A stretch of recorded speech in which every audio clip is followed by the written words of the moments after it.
for those of you guys that love egg cutting, guess what? The egg cutting season of 2023 is officially underway. We have 4 giant eggs here. What ball python could this possibly be from? Well, the first ball python clutch I laid was actually this female here, which actually is a het sunset. She's bred to a Cine sunset, but she only laid eggs about 12 days ago. So we have a long way to go before we're going to be cutting any ball python eggs. About 5.5 weeks for the first cutting of this clutch here. As you can see, these eggs are pretty big, so they're not from a ball python at all. And they're from a snake that I have never produced in my entire career. Which makes it super exciting for me. And that, of course, is the black-headed python. This is actually the mama right here, and she's really beefed up since she actually laid. And then daddy over there, you know, these guys you gotta be careful because they're so food motivated. But here's mama right here. How beautiful is she? And of course, daddy over here is actually doing well. Just really cool to see those eggs go 60 days. Now it's time to cut them. What do you say we do? Black-headed pythons are difficult to breed, they're difficult to hatch, and they're difficult to get eating when they hatch out. So they're a little bit of a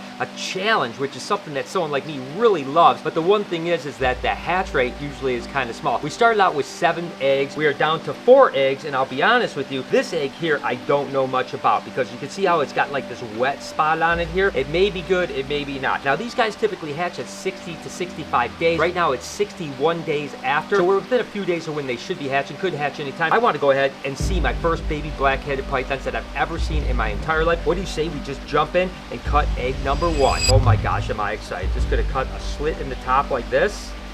Oh my God, they are so gorgeous. I am so freaking excited about this. I can't wait to see a baby in here. What do we got? Look at that. You can see the little baby black-headed python right here.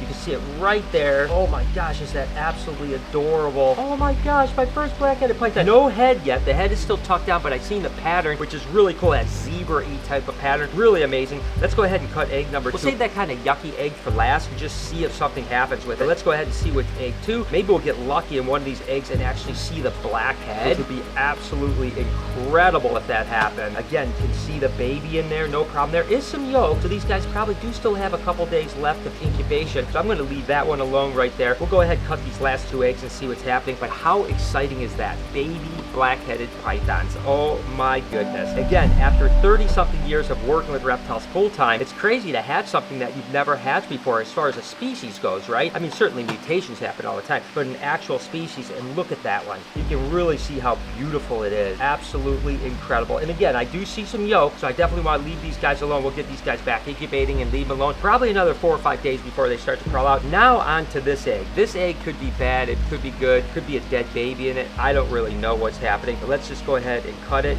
and see if anything is moving around in here. Even the albumin doesn't look good. It looks kind of cloudy, and that cloudiness usually tells you that there's something wrong. And yeah, we definitely can see that there's something wrong in here. But what is going on? I want to see if it's even alive. Again, I never pull a snake out, right? Yeah, I'm never going to pull a snake out unless it's not alive. But this one does not look to be alive, unfortunately. You can see it's much, much smaller, and the pigment hasn't come in yet. It's pretty much in bad shape. So unfortunately, got a lot of yucky. Oh, look at how cute that little head is. Oh, and you know what? It did move around a little bit. Guys, there's no way this is going to make it, but you can see the little black head on it. You know, it's showing that something is obviously genetically wrong with this particular animal. You can see the other ones are probably a good 20 inches long. This one might be 6 inches long, but it is alive, so I'm going to leave it in there. You never know what's going to happen, but how exciting is that, guys? The first black-headed pythons that we've ever hatched here at the Reptarium or BHB. Should we take one out and you hold it? No. So what do you think, Lori? The first time we've ever produced black-headed pythons. I mean, snap and pops, right on display too. It's cool that they bred, they laid eggs right here at the zoo. That's so cool, huh? Pretty amazing. Honestly, I was shocked by that it happened that way, but it's kind of cool. But no, something that, I mean, God, for so long was just like the mecca, you know, to attain and then to finally have them and be able to produce them. Yeah, it's really actually kind of crazy. It is crazy, and I can't wait till these little buggers crawl out of the egg because they're going to be so adorable. Again, it's a little bit of a challenge getting them to eat. I don't know exactly what we do. I heard that they can sometimes eat like frog scent, so our friends at Reptile Links might be able to help us out with that. Great. And so that might be really good, but we'll get them going one way or another. Another 4 or 5 days they'll be out of the eggs and we'll update you on them. What you guys don't know is that we actually have a pair of black-headed pythons, obviously with snap and pop on display. We actually have a pair over at BHB, and this is actually the female that's about to lay eggs. Any day now she's going to lay eggs, and you can look at absolutely how huge she is. She's way bigger than Pop was. Pop has 7 eggs, so I think this girl's going to have somewhere about 10 to 12 eggs. And like I said, anytime. The reason we have have these is because we want to make sure that these go over to the new Reptarium. We'll keep Snap and Pop here, and then we'll have the new Reptarium with the new black-headed pythons, and hopefully they'll breed on display as well. For now, they bred here at BHB, and this girl is about to explode. I'm super excited. Our second chance at producing black-headed pythons this year. What's so amazing is here at the Reptarium, we've been producing quite a few animals. That's not like our mission statement here is to produce animals. It just kind of happens, and it's kind of cool when it does, right? Because you've got some animals on display. Now, the majority of the animals here at the Reptarium are solitary, so they're obviously not going to breed. But the animals that we have together, almost every single time we put animals that have males and females together, like the milk frogs, they actually reproduce. And these are those little baby frogs right here. Now, we've actually already produced maybe 100 little froglets that have already kind of sold. You know, these are the next batch that are just hatched out, just came into this enclosure here. And then we actually have these that actually just metamorphosed as well. And they're a little bit smaller. They'll eventually go into that tank there. And then you can see with these tadpoles here, some of them are starting to get legs as well. Like I think right over here, you can see the legs. Right over here, you can see legs right over here. These guys will lose their tail, turn into the little frogs like this over here. And within no time, they go from this size to literally like an inch. I mean, it's absolutely ridiculous. So as you can see, a lot of frogs, a lot of cool stuff. But I tell you what, I never thought we were going to produce frogs ever at the Reptarium. So it's so cool that we've been crushing it. I don't know how many frogs we're going to produce this year, but it looks like a lot. Back at you with my friends over at Factor. I love you guys so much. Thank you for sponsoring this video. And today we're going to have some scrumptious sun-dried tomato chicken. That sounds good. Too busy to cook this May? With Factor, skip the trip to the grocery store and skip the chopping, prepping, and cleaning up too. Factor's fresh, never frozen meals are ready in just 2 minutes. So all you have to do is heat it up and enjoy it. Then go back outside and soak up some of that warmer weather. Also, you're looking for calorie conscious options ahead of the summer? Try delicious dietitian approved calorie smart meals with around less than 550 calories per serving. Need an extra boost of energy or support your wellness goals this spring? Try Protein Plus meals with 30 grams of protein or more per serving. We offer delicious flavor packed options on the menu each week to fit the variety of lifestyles from keto to calorie smart, vegan and veggie, and Protein Plus. Prepared by chefs and approved by dietitians, each meal has all the ingredients you need to feel satisfied all day long while meeting your goals. And if you're looking to mix it up, you can add a protein or select vegan, veggie meals each week. Want to budget this month by cutting back on takeout? Get Factor instead. Not only is Factor cheaper than takeout, but meals are ready faster than restaurant delivered in just 2 minutes. This May, get Factor and enjoy clean eating without the hassle. Simply choose your meals and enjoy fresh, flavor-packed meals delivered right to your door, ready in just 2 minutes, no prep, no mess. Head to Factor75.com or click the link below. Use code BrianB50 to get 50% off your first Factor box. Oh, and my favorite part, looks so good. Smells good too.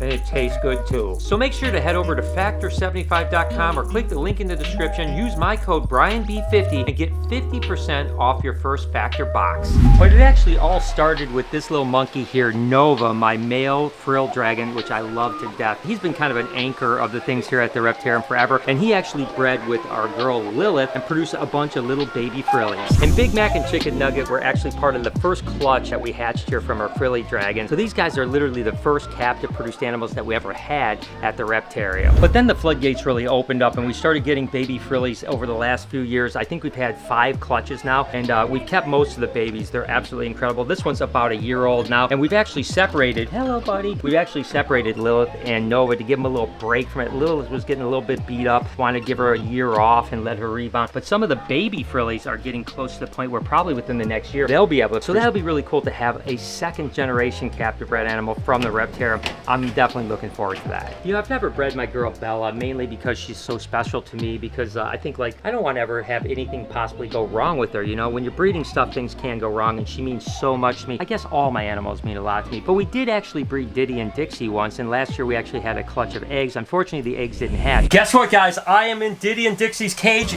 Dixie certainly looks a little bit thinner than she did yesterday. By that, I mean, I know she laid some eggs. So let's go ahead and see what we've got. I've got a little egg box over here, and I can actually see eggs in this box. So we are going on a little bit of an egg hunt right now. Oh my gosh, look at this, guys. We've got rhino iguana eggs. I don't know how many there are here. Looks like some of them are a little bit deflated. I'll go ahead and set them up here. These ones look really good. These ones look really, really good. And I was worried about the fertility of these guys. This is amazing that the fertility looks good. These ones are a little bit crumpled up. I'm not 100% sure. We'll go ahead and candle all these eggs in a minute. Get these in here. I can see a little bit of albumin out of here. So when she was bearing them, she probably trampled on them a little bit and punctured that one, but it does look fertile. These ones, I still think they look fertile. Let's see what we got here.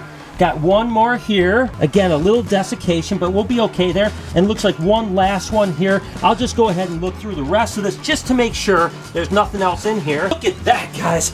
Whoo, doggy. We got some rhino iguana eggs. Diddy and Dixie are gonna be parents. I'm so excited about it. Looks like we've got 2, 4, 6, 8 beautiful eggs. Dixie, you did so good, girl. Oh my God, this is so exciting. What a great way to start the day. I think this year we might have a good chance of producing baby rhino iguanas. That would be another dream come true. But there's still no doubt that the most exciting thing that we ever produced here at the Reptarium on display, green anacondas and my girl Ivy. I mean, she was my baby for the last several years, and for her to produce on display, actually, as soon as we opened up, we actually opened the doors at 4 o'clock to the public. She was having babies at like 4:03. Everyone gathered around and actually saw her have 40-something babies. I'll never forget that day the rest of my life. There's no doubt it was one of the most exciting things that ever happened. All right, guys, I am freaking out right now. Lori, are you freaking out? Are you freaking out? Because I am freaking out. Look at this. Oh my goodness gracious, guys. Are you kidding me right now? Okay, this is 22. Oh, and she's coming hard. 23,